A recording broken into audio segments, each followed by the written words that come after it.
Let's talk about white balance. Now that we covered exposure triangle, let's move to another key setting, white balance. White balance is simply how your camera understands colors. Different types of light have different color.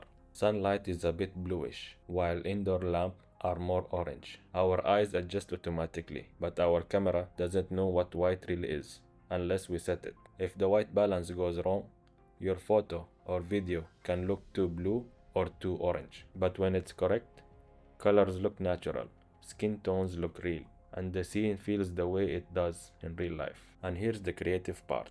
White balance can affect the mood of your story. Warmer tones feels cozy, romantic, and nostalgic. Cooler tones feels dramatic, cold, and futuristic. Natural tones feels natural and balanced. So what settings should you use most of the time? Indoor with normal lamps, use tungsten or auto white balance. Indoor with window light, use daylight. Outdoor with the sun, use daylight. Cloudy days or shade, use cloudy or shade to avoid looking blue. If you're just starting, leave it to auto white balance. But if the color looks off, switch to the preset that matches your environment. Later on, you can explore manual settings using Kelvin numbers, like 3200 for indoor light, 5600 for daylight. Now here's a professional tip.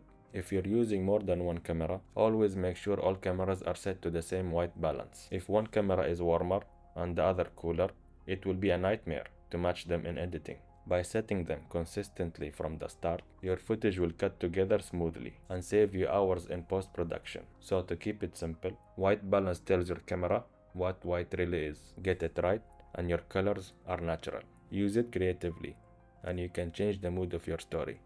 Thank you for watching and I'll see you in the next video.